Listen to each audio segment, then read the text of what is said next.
Currently, we have like over 30 subscribed databases available at ELTE for basically all ELTE citizens. So what you can do is just to log on to ELTE's internet network and go on the web page of a subscribed database, and you can freely download or browse, or you can use that platform to find your research output.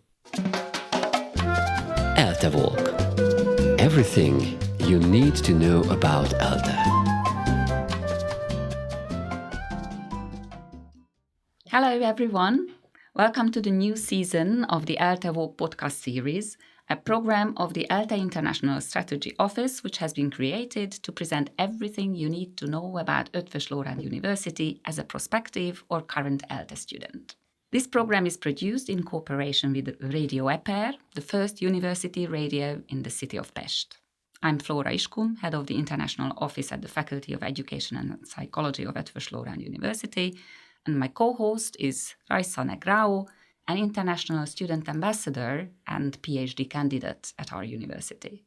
Today, in this episode, we are talking about the university library and their services with our special guests, who are Martin RÉMAI, librarian, Tibor FARAGÓ-SZILVÁSI, research support librarian, and Holda GUTH, international officer at the library.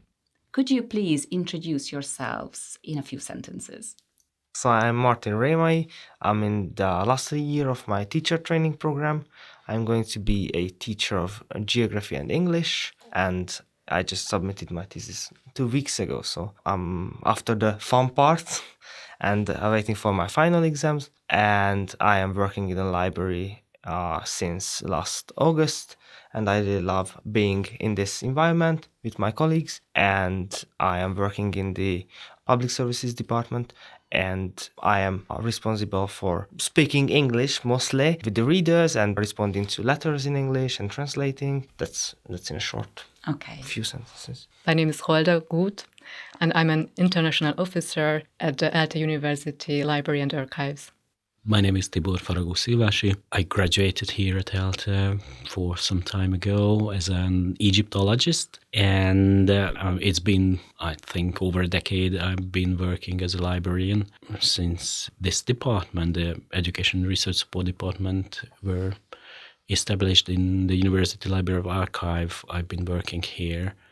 Could you say a few words about the Flóra University library system to introduce this talk? The Flóra University has not one, but many libraries. In total, there are around 50 smaller faculty and institutional libraries on the different campuses of the university, which operate as completely independent organizations. The University Library Service is actually a cooperation we have with other ELTE libraries. We build a common integrated library system with an institutional repository, university publication system, and we work together on Hungarian shared catalog and interlibrary services.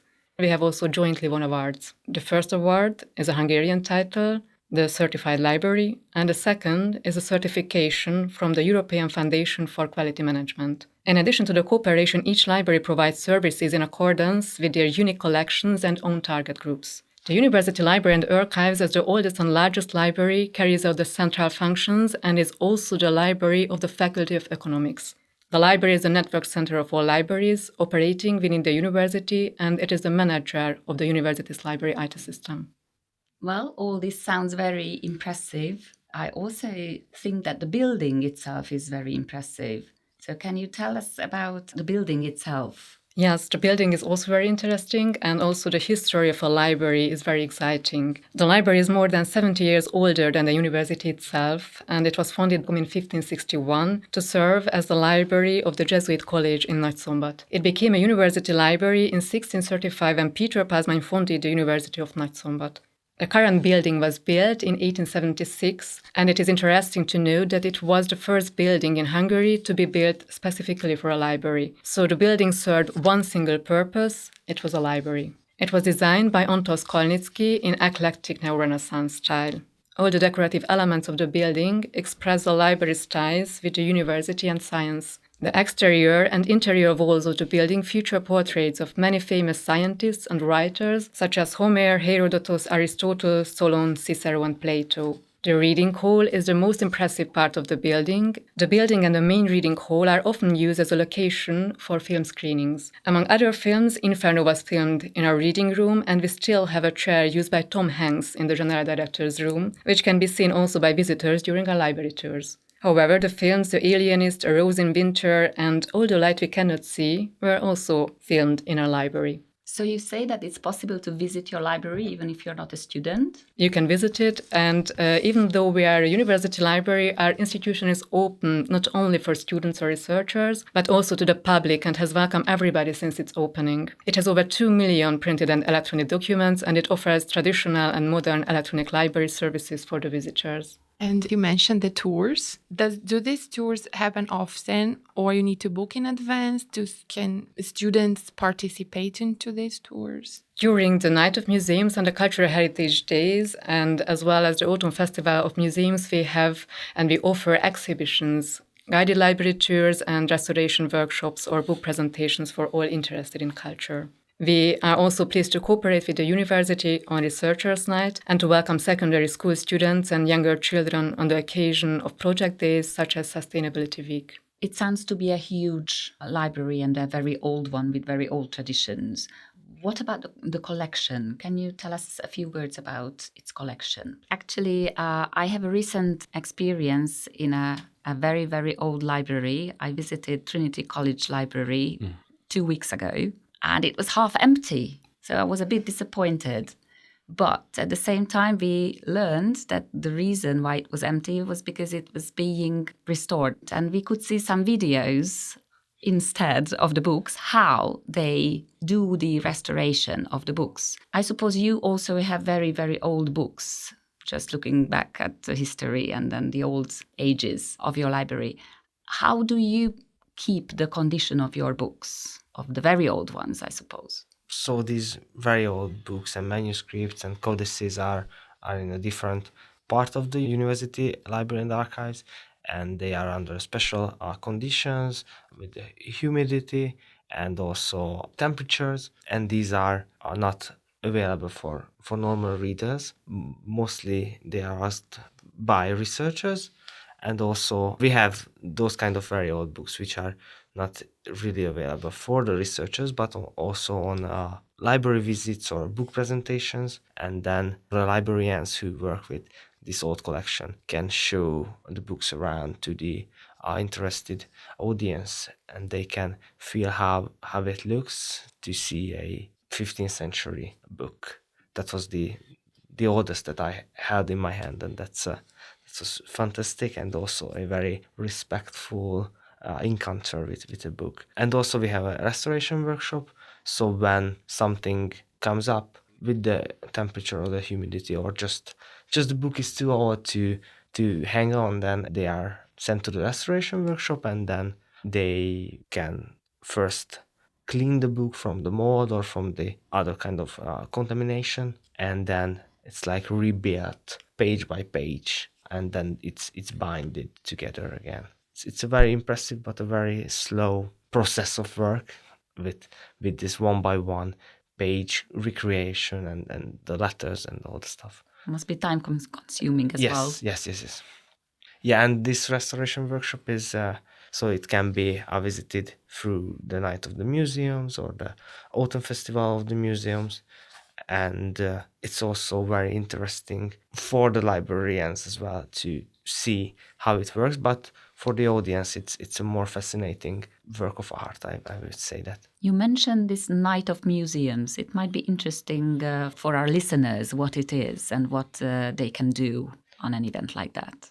Yes, so on the Night of the Museums, it's in June. It's a big Hungarian event, and many museums and our library participates in it, because we have a museum section with the old collections and also with a Flóra and exhibition. We have guided tours and the restoration workshop, and can be visited as well.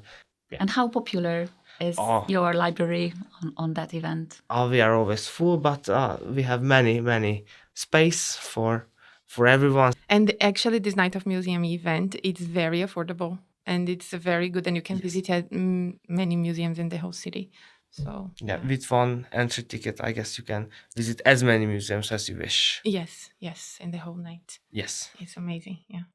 And you can also enter the General Director's room, where you can see some special facsimile editions from our special treasures. And one of them is the Dante Codex. And the history of the Dante Codex is also very interesting, because the university library was enriched with special treasures in 1877. There was a Russian-Turkish war, and the Hungarian students held a pro-Turkish demonstration, and they sent a sword of honor to the Sultan. So Abdulhamid II was so moved that he donated 35 codices, and 14 of them were Corvinas. So we have a lot of codices, and we have the 14 Corvinas. I just wanted to mention, if somebody is not available to come to our library, you need to visit our repository, the institutional repository, because most of these codices and these rare collections are available. So it's not the same as kind of touching it or holding it, but you can see them. And there has also a gospel book from Janus Pannonius. It's also very interesting. The original was made on parchment and has a very beautiful illustration.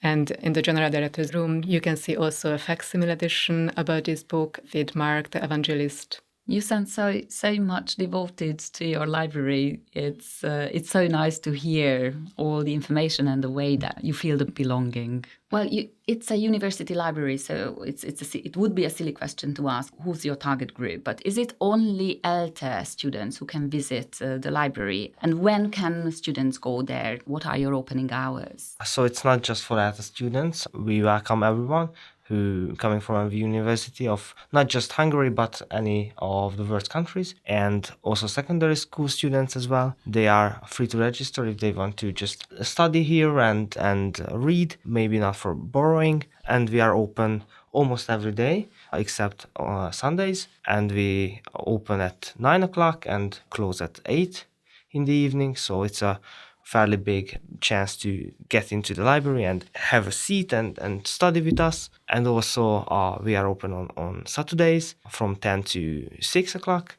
And during the exam periods, we are extending these opening hours.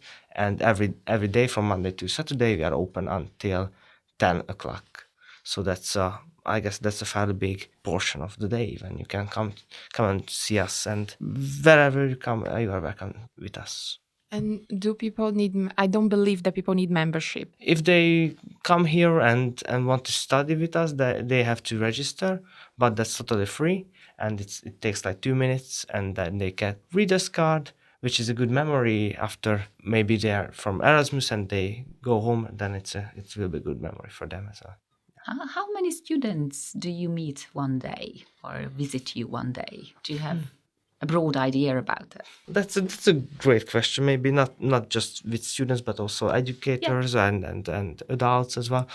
200, 250. It depends. If I work at the info station, that's on the ground floor, then I have direct connection with everyone who gets into the library. But if I work at the borrowing station, then I just meet those people who want to borrow books or request book from the storage. So that depends, but I guess it's 200, around 200 people. That's a great number. Yes. Do you recognize some regulars, perhaps? Yes. You do? Yes. Here at the campus, when we were waiting for the interview, I recognized some of the faces, and then they waved at me, and that it's fun to meet all these people around. And as I mentioned, I am still learning at the university, so I meet some of my classmates here more often than at classes. So that's I guess that's fun. We know that different campus of ELTE has different libraries. For instance, I know the library of my campus, which is the psychology and education, and the main one that is very impressive. And I assume that these libraries have their own office hours as well, working hours that are different from the main library. Yes. Yeah. Well, if we talk about a library and learning and studying in a library, you have this traditional image of a quiet place, people individually engaged in work or in reading. How does it work nowadays? So is your library also a quiet place, or is it different somehow? Because life is different these days. So can people have conversations, for example? Can they work in groups or prepare some projects? Yeah, sure. I think the library realized that we need to adapt to these new changes and new expectations of the readers, of the library users. And therefore now we don't only have these quiet places, which, for example, are the main reading hall, which is this very beautiful, impressive gallery room where they can learn one by one and focus on what they are studying. But we have like community spaces, and for example, one of these are the journal reading room, which is on the first floor. So the readers can chill in beanbags here and read papers and journals and just, or maybe just relax between study sessions. And also we have on the ground floor, we have a lobby where there are vending machines, and they can sit into the sofas or armchairs, and they can discuss ideas. And also the new room is a training room, which is a community space, although it is called training room because there are many trainings held here, but this is mostly for the community, and this was refurnished in this April, and this gives the space for international students to cooperate with each other and talk and discuss their ideas or working groups. They can access laptops from here, and they can chill in these armchairs or sofas, and we have plants here and boards where they can sketch out their ideas. So that's a place worth visiting. And also it has a small kitchen with microwave and fridge, so they can store their food and then they can reheat it after that. So I guess it's a new room, but it will be very popular mostly for the international students, because as I see it, most of the students or most of the library users are from abroad, not from Hungary. Interesting. And this room also gives a chance to poster presentations or exhibitions. So that's a really good chance that we created within an international cooperation with other libraries. And it was a program called Book of Your Life, and it is funded by the EU, and we could like learn from other libraries their strategies how to make this kind of community space. Now we have it, and it is going to be a very, very integral part of the library's future. So it's popular, you say? Yes. Mm-hmm. What kind of other services do the library offer? We don't only have like just the borrowing of the books and reading possibilities, but also we have printer machines and scanners, which are free to use for everyone. With the scanners, you can scan like readable or searchable PDFs. That's good for online exams, but I'm not giving out tips. So also the journals are an integral part as well. And we have laptops and computers that are available for everyone. And also we have power banks that you can charge your phone with, and the chess set as well. So, and free Wi-Fi, of course. And there is this new feature, the book pickup locker. So you can request your book to be picked up after closing the library. We are open after like the borrowing station is closed, and they can pick up their requested books from the locker, and then it's like a borrowing method. How do they borrow? Is it online? Is it Through the online catalog, you can request the book, and you can choose whether you want to pick it up from the borrower's desk or from this pickup locker. That's quite convenient. Yes. And like every student that is enrolled at ELTE has this already set up online system, or they need to enroll, register somehow online, or they are automatically given credentials, let's say. For the online catalog, it's available for everyone. And with registering through the different libraries, you can request the books from the different libraries. So it needs to register to the different faculty libraries or to us to be able to request the books. But from then, it works the same. I'm thinking about this change that you have also mentioned in the role of a library. Today's electronic age, it must be different. It must not be the same as in the old days where you went to a library and there were books and then you could collect one or borrow one or sit down to read. How is it different nowadays? I think the library's role is extending. I'm not saying changing because we keep the same roles as we had always, but it's extending. And as I mentioned, I work for the Education Research Support Department. This is the youngest one at ELTE. I mean, at the University Library and Archives. And our role is to fill that extension. It usually relates to digital content like digital databases or related, I'd say, digital tools, online available tools, how to find your literature for your sources is a bit different than even 20 years back. Not to mention, the latest years development of AI aided, tools. We do not use that yet, but we are helping students and researchers, faculty members, how to find and how to disseminate also their research output. So that sounds to me some additional support that you provide. Yes, it is. Yeah. Are there any other services, perhaps, that have joined the traditional ones? Well, yes. I think, it relates to what I just mentioned. The University Library and Archives runs a so-called institutional repository. And the purpose of this repository is for long-term preservation of published research output of the university, and also to disseminate this.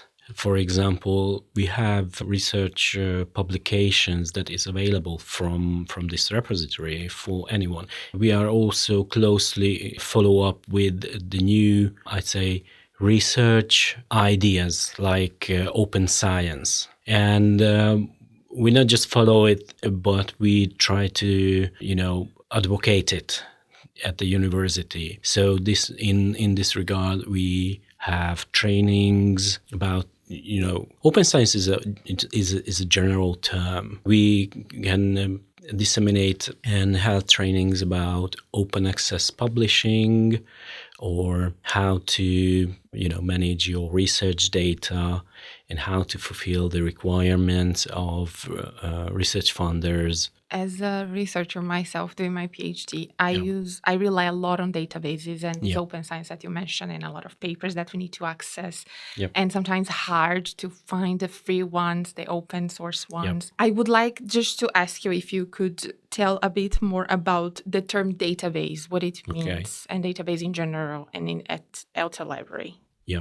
In library context, database means usually a collection of journals or ebooks or any other information sources collected together into one package of a publisher or a service provider. So this practically means in one database one can find hundreds or even thousands of journals available for the users. We are involved in the subscribing procedure. Currently we have over 30 subscribed databases available at ELTE for basically all ELTE citizens. So what you can do is just to log on to ELTE's internet network and go on the webpage of a subscribed database, and you can freely download or browse, or you can use that platform to find your research output. Now you mentioned this, how do we know which databases the university subscribes to? You can go to our website, and under the research support menu, you can find databases. And you can, if you click on, you can find a list of subscribed databases plus free databases that we think it's worth mention. These are quality databases. You can find quality sources in these databases, but those are free too. Also, if one can access the University Library Service website, you can find a menu there as well. So you just click on databases and you get the same list. And you mentioned that to access some database, we need to be connected to ELTE network. Yep. Does it mean we can connect from our own devices to the ELTE network? We need VPN from home, or we can access some only from the library? Most of them are accessible by VPN from home or for remotely. Some of them, I'd say not. We have a very few limited number of databases that is subscribed by a faculty at ELTE, and so you need to go to that specific library to access that. But it's also indicated, except those few freely available, available by VPN remotely as well. Once I was really searching for a very, very specific database, and I searched everywhere, and I saw that ELTE did not have the subscription anymore, and I emailed the library, and at the same day, I believe I received an email explaining to me which institution in Hungary had that access, how to get there, and even the pricing to access the database to that institution. I received the instructions like very detailed. So I don't know, I just wanted to highlight the service, the support that the library offered me at that time. I believe it was last year, and it was very, very helpful for my research because I really needed that one. So it was very easy to find as well. So thank you. I don't remember who sent me the email, but I'm thanking the name of students for this service. That even if you don't have it, you provide the information on how we could find the best of, what we are looking for. Well, actually, everyone is welcome to write us to our emails, and we do our best to find proper sources. Is there anything that you would like to add to what we've been talking about? So maybe interlibrary loaning, we already touched upon that. That's an integral part of our services as well.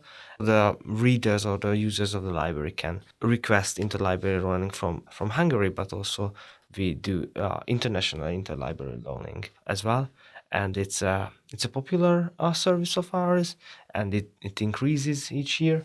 So if you need a book that we don't have, then we will help you how to get it, how to find it, and also help you making this trade or this interlibrary loan with other university libraries or other libraries of Hungary. You mentioned many services and even internationalization of the library. As a student, I feel that to be very beneficial, like to participate in some workshop or trainings, and how to know. I know that the library service offers these. How to find this information? And these trainings are usually advertised on the webpage in the news section. Both the University Library and Archives webpage and also the University Services webpage. If a student go to each of the website, can find this information. If more increased interest come up with a topic, and we can do help in digital tools or something like citation management tools, how to write theses, how to find literature for my thesis. So we do these trainings too, just as many other faculty libraries. And how often are those trainings per year? How many around do you? Well, it's different by topics. So we have trainings that we do once a year, trainings that we do fairly regularly, like every quarterly. Yeah, it differs. Now, the next one is research data management in this month. I'm loving listening to all this. If you have something else to add before we close. Maybe I would like to add that we have also a garden where you can hang out during studying, or you can go out study. It's a small garden. It's a quiet and cozy place. It's loved by many users of the library. Especially now summer coming. Yes. Do you close down for the summer? Is there a summer holiday for the library? For the library, yes. In August, we are going to close, and then we reopen in September. And so whole August? In the whole August, yes. But still, you can email us, or maybe not just emailing us, but find us on Facebook and TikTok and all these social media services, because we have all of the main social medias like X and Facebook, and also we have a TikTok page. All right. We are going to put the social medias of the library into the episode notes. Yeah, thanks. Well, we would like to thank our guests, Tibor, Martin, and Holda.